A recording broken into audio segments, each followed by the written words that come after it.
Paper 3. The Attributes of God. God is everywhere present. The Universal Father rules the circle of eternity. But he rules in the local universes in the persons of his paradise creator sons, even as he bestows life through these sons. God has given us eternal life, and this life is in his sons.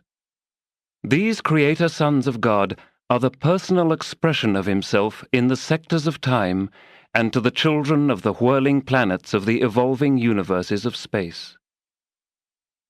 The highly personalized sons of God are clearly discernible by the lower orders of created intelligences, and so do they compensate for the invisibility of the infinite and therefore less discernible Father.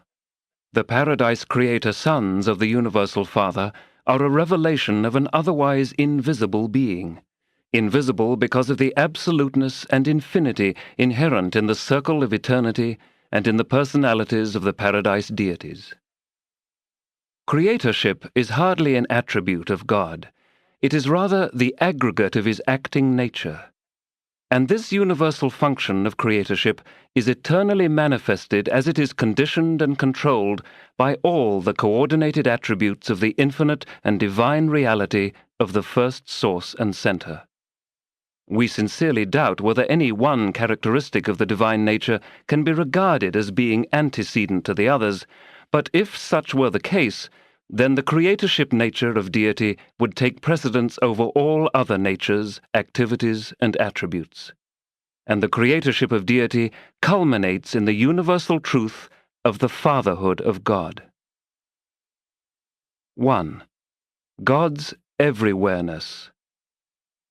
The ability of the Universal Father to be everywhere present and at the same time constitutes his omnipresence. God alone can be in two places, in numberless places at the same time. God is simultaneously present in heaven above and on the earth beneath. As the psalmist exclaimed, "Whither shall I go from your spirit? Or whither shall I flee from your presence?" I am a God at hand as well as afar off, says the Lord. Do not I fill heaven and earth? The Universal Father is all the time present in all parts and in all hearts of his far-flung creation.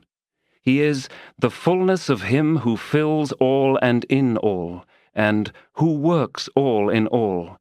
And further, the concept of his personality is such that the heaven, universe, and heaven of heavens, universe of universes, cannot contain him.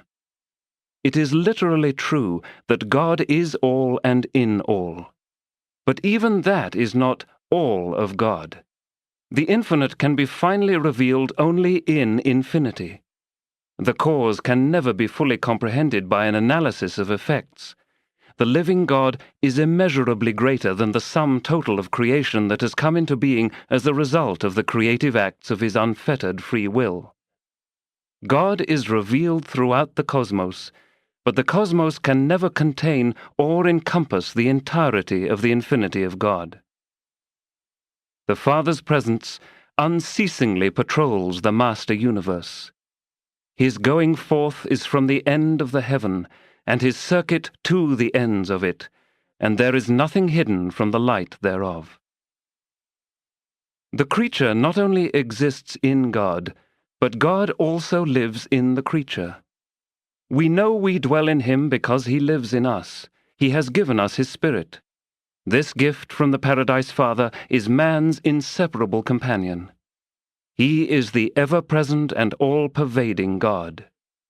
The Spirit of the Everlasting Father is concealed in the mind of every mortal child. Man goes forth searching for a friend while that very friend lives within his own heart. The true God is not afar off. He is a part of us. His Spirit speaks from within us. The Father lives in the child. God is always with us. He is the guiding spirit of eternal destiny. Truly of the human race has it been said, "You are of God," because he who dwells in love dwells in God and God in him. Even in wrongdoing, you torment the indwelling gift of God, for the thought adjuster must needs go through the consequences of evil thinking with the human mind of its incarceration. The omnipresence of God is in reality a part of his infinite nature. Space constitutes no barrier to deity. God is, in perfection and without limitation, discernibly present only on paradise and in the central universe. He is not thus observably present in the creations encircling Havona, for God has limited his direct and actual presence in recognition of the sovereignty and the divine prerogatives of the coordinate creators and rulers of the universes of time and space. Hence must the concept of the divine presence allow for a wide range of both mode and channel of manifestation, embracing the present circuits of the eternal Son, the infinite Spirit, and the Isle of Paradise.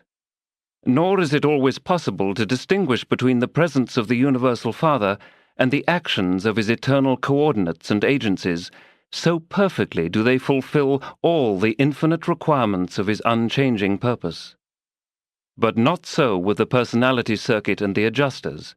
Here God acts uniquely, directly, and exclusively.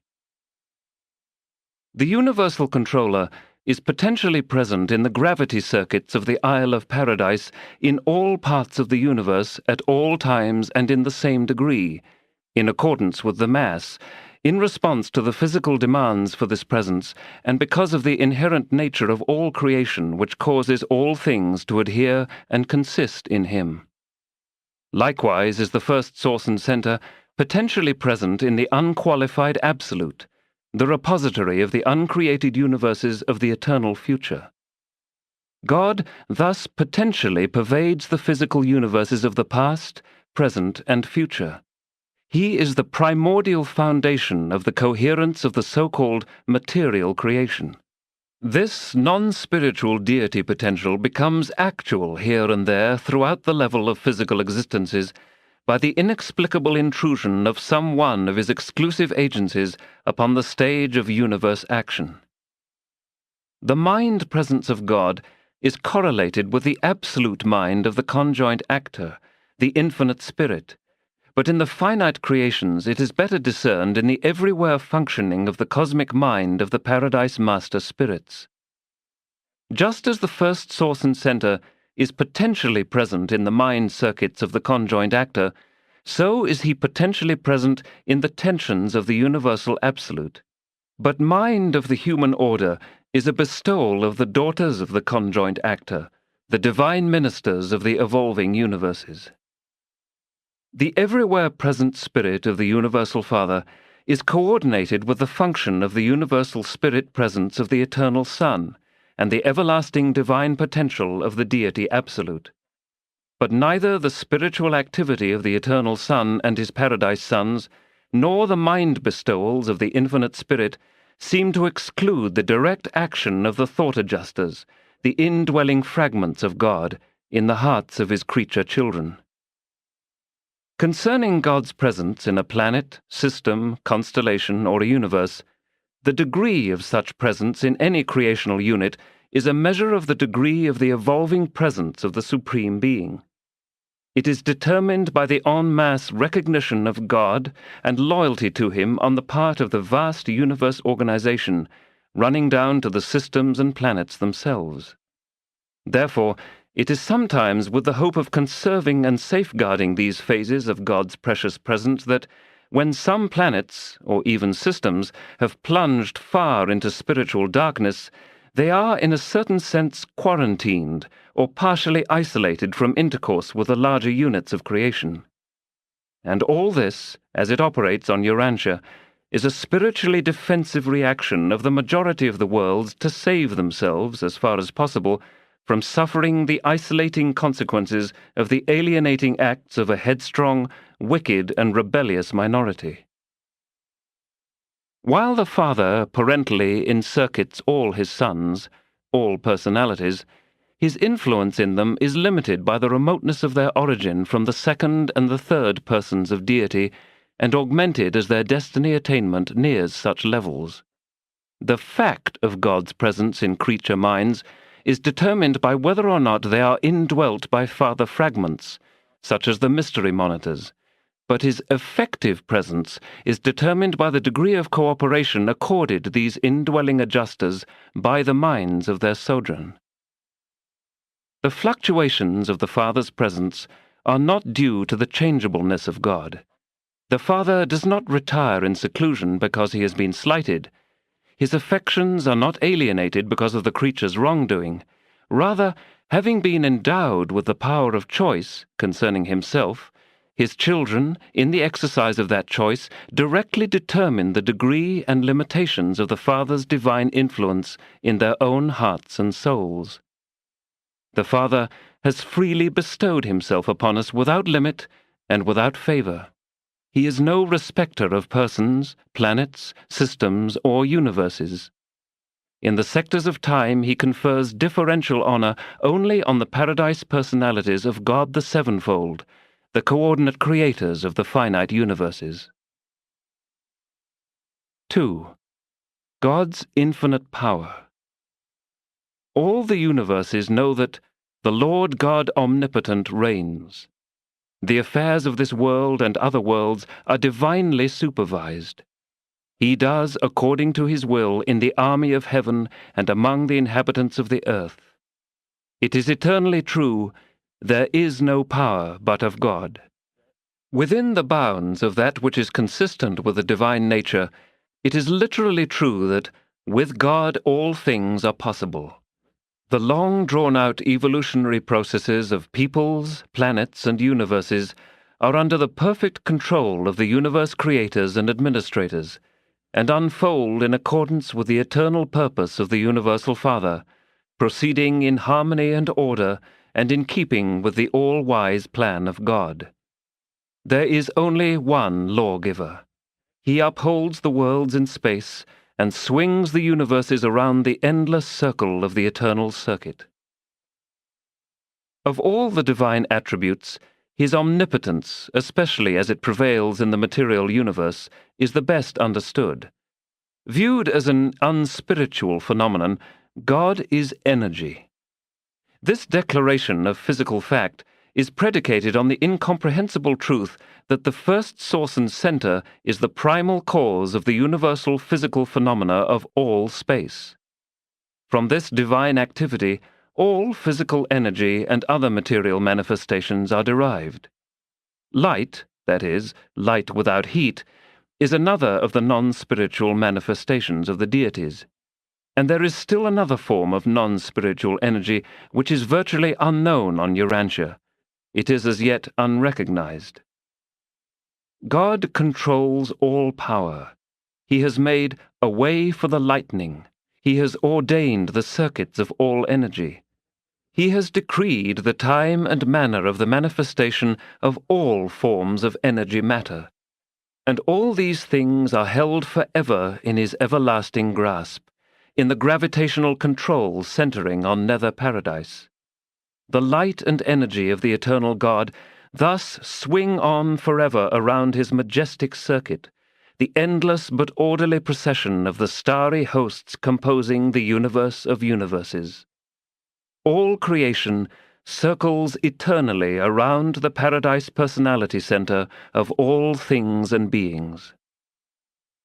The omnipotence of the Father pertains to the everywhere dominance of the absolute level, whereon the three energies, material, mindal, and spiritual, are indistinguishable in close proximity to him, the source of all things.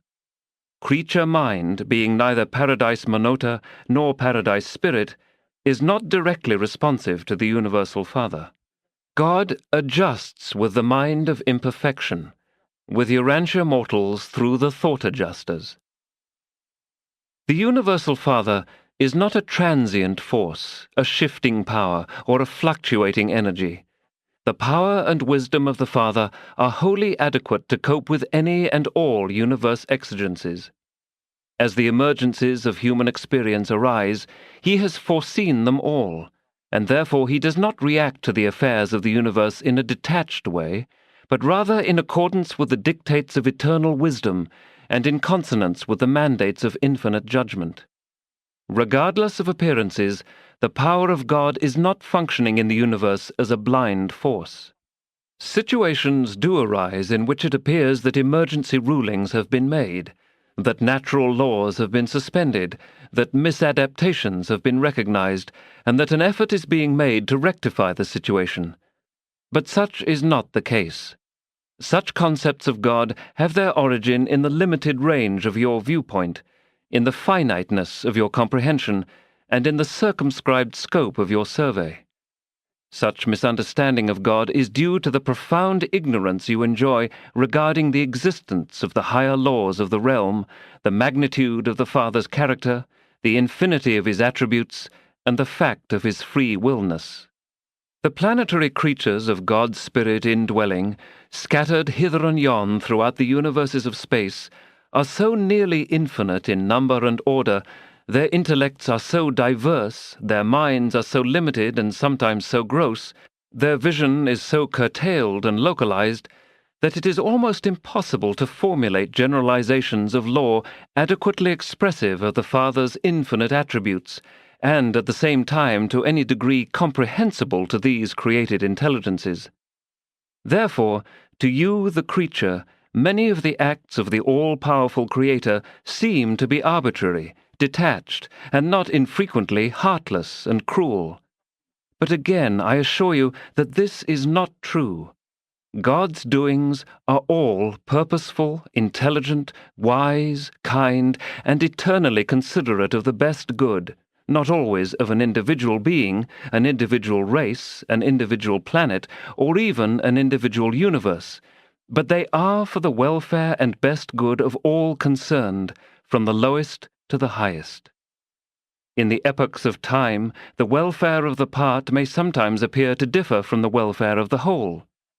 In the circle of eternity, such apparent differences are non-existent. We are all a part of the family of God, and we must therefore sometimes share in the family discipline. Many of the acts of God which so disturb and confuse us are the result of the decisions and final rulings of all wisdom, empowering the conjoint actor to execute the choosing of the infallible will of the infinite mind, to enforce the decisions of the personality of perfection, whose survey, vision, and solicitude embrace the highest and eternal welfare of all his vast and far-flung creation.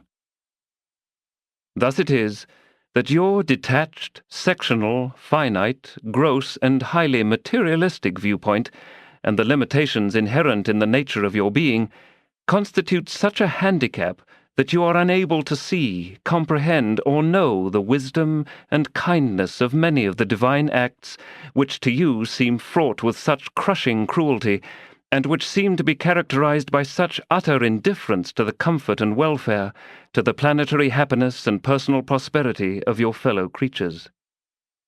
It is because of the limits of human vision, it is because of your circumscribed understanding and finite comprehension, that you misunderstand the motives and pervert the purposes of God.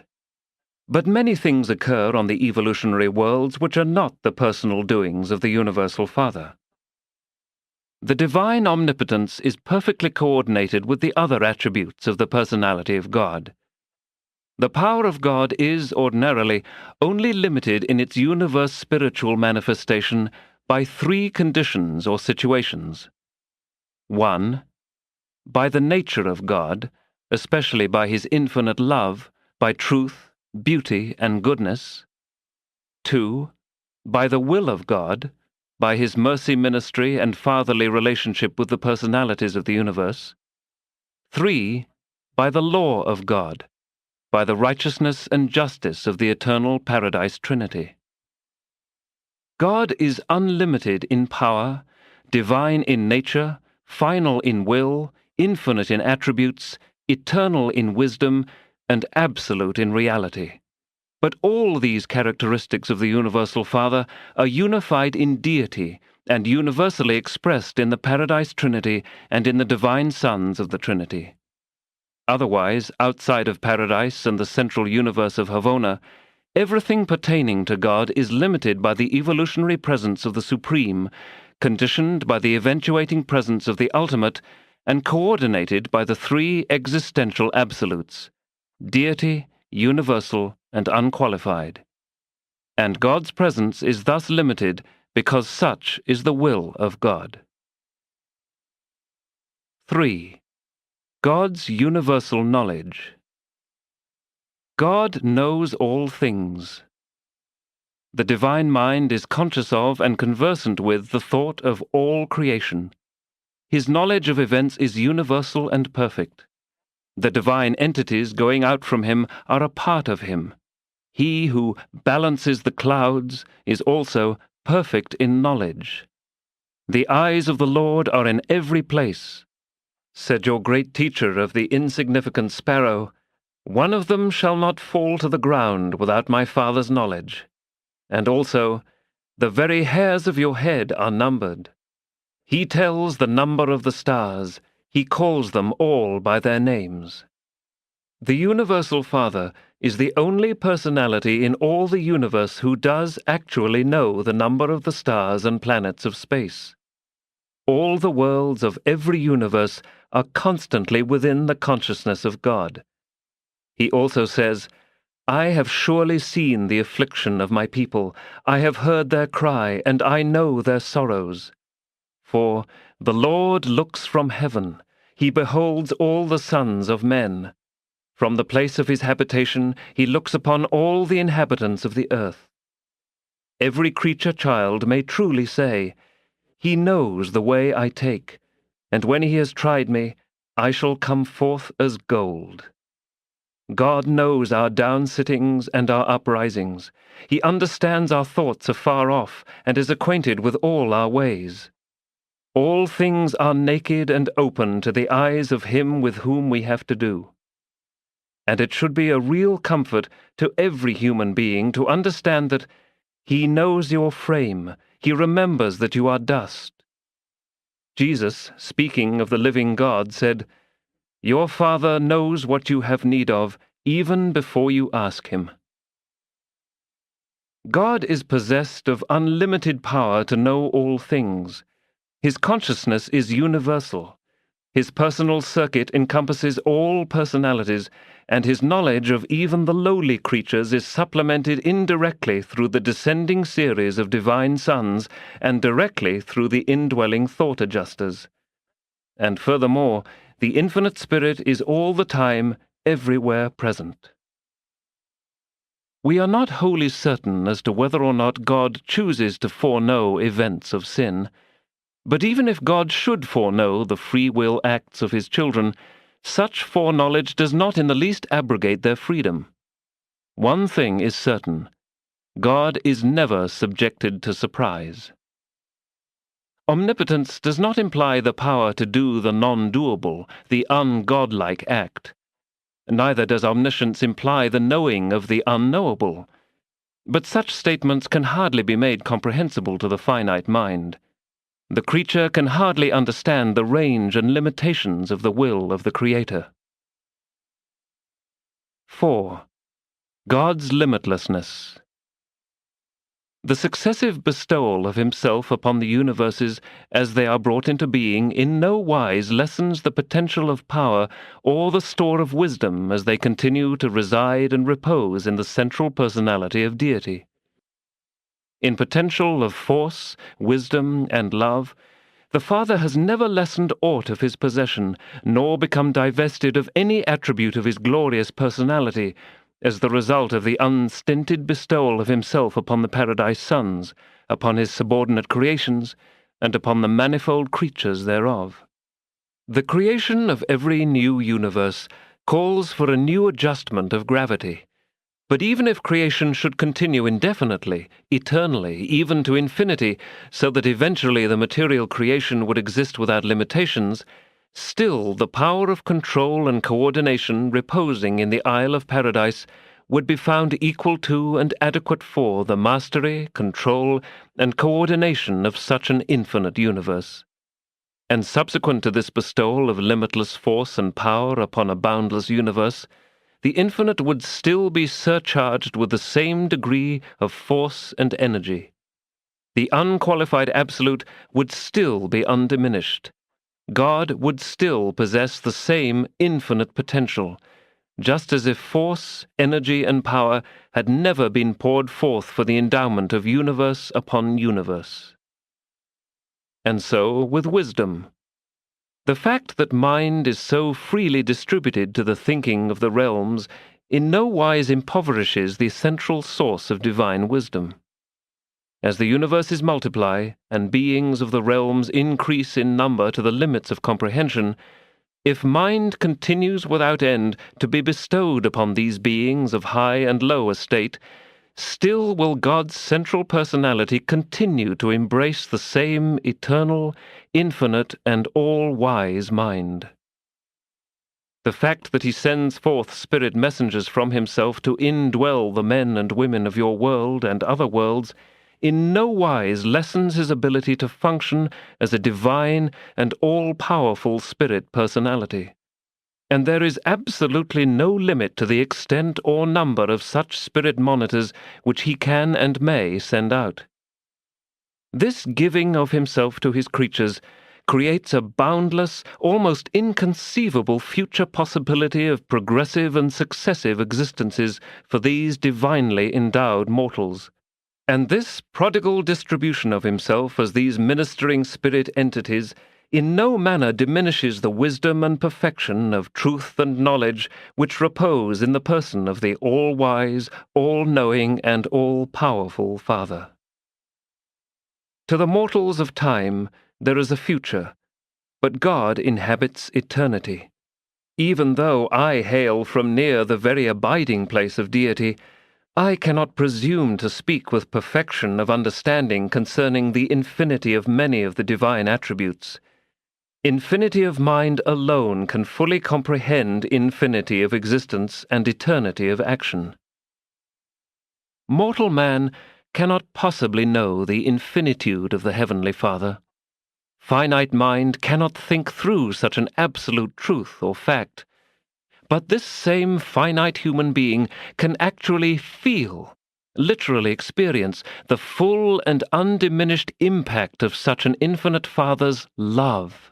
Such a love can be truly experienced, albeit while quality of experience is unlimited, quantity of such an experience is strictly limited by the human capacity for spiritual receptivity and by the associated capacity to love the Father in return.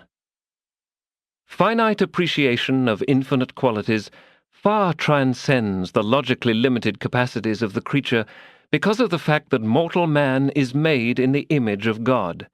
There lives within him a fragment of infinity. Therefore man's nearest and dearest approach to God is by and through love, for God is love. And all of such a unique relationship is an actual experience in cosmic sociology, the creator-creature relationship, the father-child affection. 5. The Father's supreme rule. In his contact with the post-Havona creations, the Universal Father does not exercise his infinite power and final authority by direct transmittal, but rather through his sons and their subordinate personalities. And God does all this of his own free will. Any and all powers delegated, if occasion should arise, if it should become the choice of the divine mind, could be exercised direct. But, as a rule, such action only takes place as a result of the failure of the delegated personality to fulfill the divine trust. At such times, and in the face of such default, and within the limits of the reservation of divine power and potential, the Father does act independently and in accordance with the mandates of his own choice, and that choice is always one of unfailing perfection and infinite wisdom.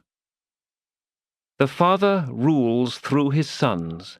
On down through the universe organization, there is an unbroken chain of rulers ending with the planetary princes who direct the destinies of the evolutionary spheres of the Father's vast domains. It is no mere poetic expression that exclaims, "The earth is the Lord's and the fullness thereof. He removes kings and sets up kings. The Most High's rule in the kingdoms of men." In the affairs of men's hearts, the Universal Father may not always have his way, but in the conduct and destiny of a planet the divine plan prevails. The eternal purpose of wisdom and love triumphs. Said Jesus, "My Father, who gave them to me, is greater than all, and no one is able to pluck them out of my Father's hand. As you glimpse the manifold workings and view the staggering immensity of God's well-nigh limitless creation, you may falter in your concept of his primacy, but you should not fail to accept him as securely and everlastingly enthroned at the paradise center of all things, and as the beneficent Father of all intelligent beings. There is but one God and Father of all, who is above all and in all. And he is before all things, and in him all things consist." The uncertainties of life and the vicissitudes of existence do not in any manner contradict the concept of the universal sovereignty of God. All evolutionary creature life is beset by certain inevitabilities. Consider the following. 1. Is courage, strength of character, desirable? Then must man be reared in an environment which necessitates grappling with hardships and reacting to disappointments. 2. Is altruism, service of one's fellows, desirable? Then must life experience provide for encountering situations of social inequality. 3. Is hope, the grandeur of trust, desirable? Then human existence must constantly be confronted with insecurities and recurrent uncertainties. 4. Is faith, the supreme assertion of human thought, desirable? Then must the mind of man find itself in that troublesome predicament where it ever knows less than it can believe. 5. Is the love of truth and the willingness to go wherever it leads desirable? Then must man grow up in a world where error is present and falsehood always possible. 6. Is idealism, the approaching concept of the divine, desirable? Then must man struggle in an environment of relative goodness and beauty, surrounding stimulative of the irrepressible reach for better things. 7. Is loyalty, devotion to highest duty, desirable? Then must man carry on amid the possibilities of betrayal and desertion. The valor of devotion to duty consists in the implied danger of default. 8. Is unselfishness, the spirit of self-forgetfulness, desirable? Then must mortal man live face to face with the incessant clamoring of an inescapable self for recognition and honor. Man could not dynamically choose the divine life if there were no self-life to forsake. Man could never lay saving hold on righteousness if there were no potential evil to exalt and differentiate the good by contrast. 9. Is pleasure, the satisfaction of happiness, desirable? Then must man live in a world where the alternative of pain and the likelihood of suffering are ever-present experiential possibilities. Throughout the universe, every unit is regarded as a part of the whole. Survival of the part is dependent on cooperation with the plan and purpose of the wholehearted desire and perfect willingness to do the Father's divine will. The only evolutionary world without error, the possibility of unwise judgment, would be a world without free intelligence. In the Havona universe, there are 1 billion perfect worlds with their perfect inhabitants, but evolving man must be fallible if he is to be free. Free and inexperienced intelligence cannot possibly at first be uniformly wise. The possibility of mistaken judgment, evil, becomes sin only when the human will consciously endorses and knowingly embraces a deliberate immoral judgment. The full appreciation of truth, beauty, and goodness is inherent in the perfection of the divine universe. The inhabitants of the Havona worlds do not require the potential of relative value levels as a choice stimulus. Such perfect beings are able to identify and choose the good in the absence of all contrastive and thought-compelling moral situations. But all such perfect beings are, in moral nature and spiritual status, what they are by virtue of the fact of existence. They have experientially earned advancement only within their inherent status. Mortal man earns even his status as an ascension candidate by his own faith and hope. Everything divine which the human mind grasps and the human soul acquires is an experiential attainment. It is a reality of personal experience and is therefore a unique possession in contrast to the inherent goodness and righteousness of the inerrant personalities of Havona. The creatures of Havona are naturally brave, but they are not courageous in the human sense. They are innately kind and considerate, but hardly altruistic in the human way. They are expectant of a pleasant future, but not hopeful in the exquisite manner of the trusting mortal of the uncertain evolutionary spheres. They have faith in the stability of the universe, but they are utter strangers to that saving faith whereby mortal man climbs from the status of an animal up to the portals of paradise. They love the truth, but they know nothing of its soul-saving qualities. They are idealists, but they were born that way. They are wholly ignorant of the ecstasy of becoming such by exhilarating choice. They are loyal, but they have never experienced the thrill of wholehearted and intelligent devotion to duty in the face of temptation to default. They are unselfish, but they never gained such levels of experience by the magnificent conquest of a belligerent self. They enjoy pleasure, but they do not comprehend the sweetness of the pleasure escape from the pain potential. 6. The Father's primacy. With divine selflessness, consummate generosity, the Universal Father relinquishes authority and delegates power, but he is still primal. His hand is on the mighty lever of the circumstances of the universal realms. He has reserved all final decisions and unerringly wields the all-powerful veto scepter of his eternal purpose with unchallengeable authority over the welfare and destiny of the outstretched, whirling, and ever-circling creation. The sovereignty of God is unlimited. It is the fundamental fact of all creation. The universe was not inevitable. The universe is not an accident, neither is it self-existent. The universe is a work of creation, and is therefore wholly subject to the will of the Creator. The will of God is divine truth, living love. Therefore are the perfecting creations of the evolutionary universes characterized by goodness, nearness to divinity, by potential evil, remoteness from divinity. All religious philosophy, sooner or later, arrives at the concept of unified universe rule, of one God. Universe causes cannot be lower than universe effects.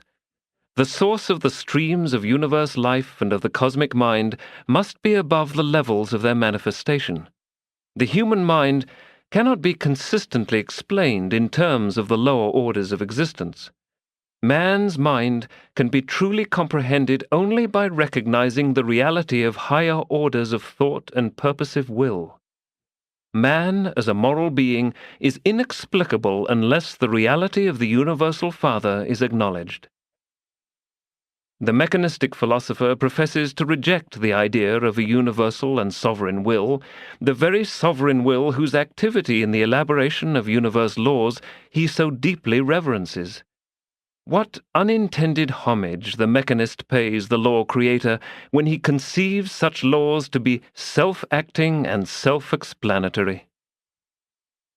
It is a great blunder to humanize God, except in the concept of the indwelling thought adjuster, but even that is not so stupid as completely to mechanize the idea of the first great source and center. Does the Paradise Father suffer? I do not know. The Creator sons most certainly can, and sometimes do, even as do mortals. The eternal Son and the infinite Spirit suffer in a modified sense. I think the Universal Father does, but I cannot understand how. Perhaps through the personality circuit or through the individuality of the thought adjusters and other bestowals of his eternal nature. He has said of the mortal races, "In all your afflictions I am afflicted." He unquestionably experiences a fatherly and sympathetic understanding. He may truly suffer, but I do not comprehend the nature thereof. The infinite and eternal ruler of the universe of universes is power, form, energy, process, pattern, principle, presence, and idealized reality. But he is more. He is personal.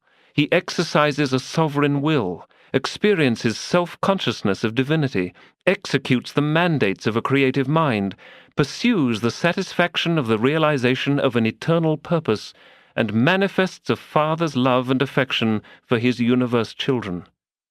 And all these more personal traits of the Father can be better understood by observing them as they were revealed in the bestowal life of Michael, your Creator Son, while he was incarnated on Urantia. God the Father loves men. God the Son serves men. God the Spirit inspires the children of the universe to the ever-ascending adventure of finding God the Father by the ways ordained by God the Sons, through the ministry of the grace of God the Spirit. Being the divine counselor assigned to the presentation of the revelation of the Universal Father, I have continued with this statement of the attributes of deity.